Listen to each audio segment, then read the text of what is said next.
حیدرآباد میں سندھ حکومت اور ضلع انتظامیہ کی جانب سے لگائے گئے عوامی بچت بازار کو عوام نے غریبوں کے ساتھ مذاق قرار دے دیا۔ حیدرآباد نورانی بستی ایکسپو سینٹر میں رمضان المبارک میں عوام ریلیف دینے کے لیے عوامی بچت بازار قائم کیا گیا ہے، جہاں عوام کو آٹا، تیل اور بیسن کے علاوہ ضروریات زندگی کی کوئی اشیاء دستیاب نہیں۔ شہریوں کا کہنا ہے کہ مارکیٹوں اور بچت بازار کی قیمتوں میں کوئی خاصا فرق نہیں۔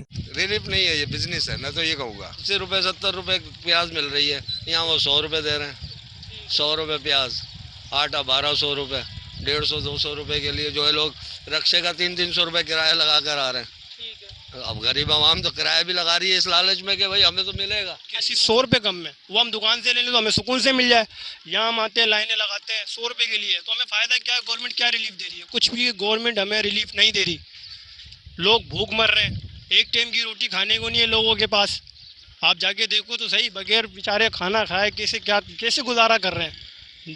دیہاڑی وہی ہے لوگوں کی، وہی 400 روپے دیہاڑی چل رہی ہے لوگوں کی، جو عام روٹین میں 400 روپے چلتی ہے، اور مہنگائی اتنی کر دی ہے گورنمنٹ نے، لوگوں کا جینا حرام کر دیا۔ یہ صرف اور صرف اپنی پبلسٹی کر رہے ہیں۔ یہاں پر کوئی چیز جو ہے لسٹ کے مطابق نہیں مل رہی ہے، ہر چیز بازار کے ریٹ میں مل رہی ہے۔